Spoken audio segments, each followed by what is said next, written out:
Déjà un honneur, c'est un honneur pour nous d'être à Dakar. On découvre un très beau pays et on est là sur invitation du cinéma Pathé pour une projection en exclusivité. Et voilà, on est très content d'être là et de montrer le film au peuple sénégalais. D'abord, c'est un thriller qui n'est pas souvent exploré chez nous en Afrique. Et voilà, on a voulu le faire à la couleur africaine. D'aucuns diront film d'horreur. Et voilà, nous, c'est notre manière à nous de montrer que le cinéma africain peut aussi mettre un pas après l'autre.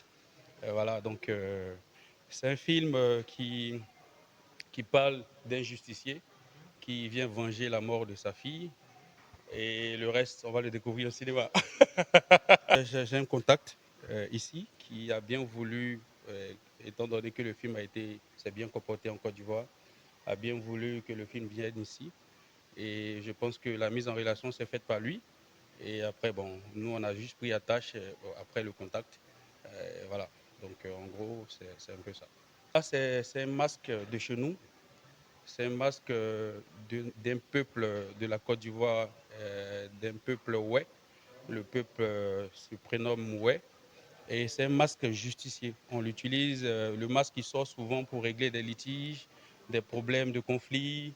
Et voilà, il est un peu mystique. Il est là pour régler vraiment tout ce qui n'est pas en règle. En fait. Je pense déjà, quant à Maoula dans ton film, Erré, c'est tout un honneur parce que c'est des légendes, comme je ne cesse de le dire, c'est des légendes chez nous. C'est des personnes qui tournent dans de grosses productions. Et vraiment, comme c'est un film audacieux, on a voulu faire avec des moyens qui allaient justifier notre audace. Et voilà, donc c'est l'une des raisons pour lesquelles on a contacté ces deux légendes pour qu'ils interviennent dans le film. C'est un clin d'œil plutôt à la tradition, parce que je pense que nous, Africains, on a un devoir, c'est d'éduquer et de ramener nos jeunes frères à nos traditions.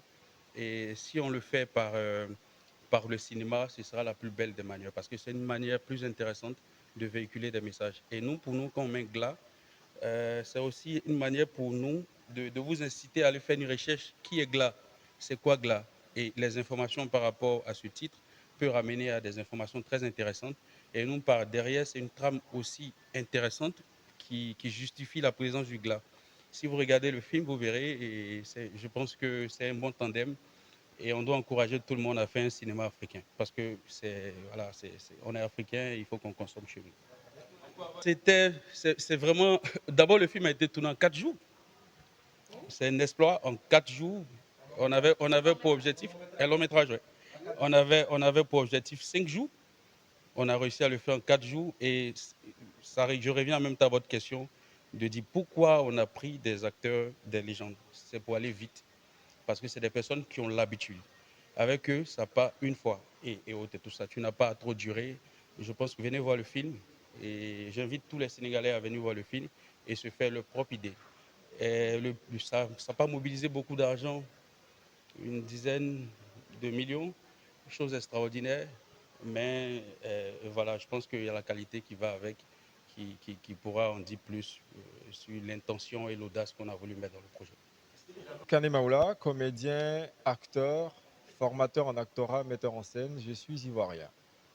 Déjà satisfait parce que je me rends compte que le message qu'on a voulu véhiculer pardon, passera. Et pour moi, c'était important parce que quand le producteur m'approche, au-delà des actions d'horreur, des machettes qui survolent au-dessus des têtes des victimes, c'est un message. Voilà, c'est un message et j'invite tout le monde à voir le film. Ne vous basez pas, il y a des gens qui disent ah, j'aime pas les films d'horreur. Ne vous basez pas sur l'horreur. Venez voir, vous allez comprendre pourquoi. Il y a beaucoup de messages même véhiculés à travers ce film qui concernent, comme l'a dit le producteur, qui concernent la jeunesse africaine, pas seulement la jeunesse ivoirienne, qui concernent la jeunesse africaine qui souvent n'a pas de repères, qui est à cheval entre ce que l'Occident propose et ce que la tradition demande. Et c'est très important. Voilà. C'est le rôle de celui qui tue les gens, qui fait couler le sang et qui prend plaisir à le faire. Et ça a un message derrière. Je tue avec la machette, je tue avec le pistolet et je tue avec le regard. Moi, c'est Ray Reboul, acteur, réalisateur, auteur de projets aussi cinématographiques.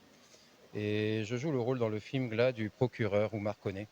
Dire qu'il y a deux assassins, mais il y a un assassin qui se base principalement sur l'enquêteur Max, puisque c'est son histoire en fait, où il y a des assassins qu'il recherche, que lui-même veut assassiner. Donc on est toujours dans la poursuite en fait des personnes qui ont causé des traumatismes chez une personne et qui font que cette personne a la haine et a une certaine vengeance dans le cœur et dans la tête aussi.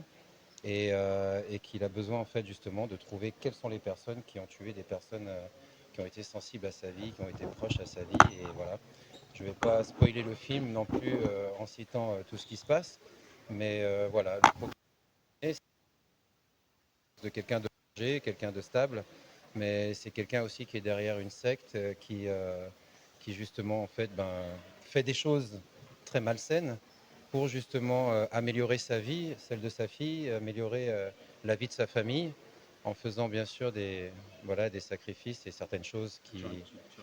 J'en dis beaucoup, mais voilà, et après c'est l'assassin qui est à côté de moi qui fait son travail. Il fait de la fiction et du cinéma. Après, ce qui concerne la réalité, je m'en occupe pas du tout. Ça, c'est pas mon problème. Mais après, voilà, on crée quelque chose. Le réalisateur et auteur de ce projet crée justement une fiction autour de ça. Maintenant, c'est pas forcément le vrai message qui veut être sur le fait d'organiser des sectes ou pas.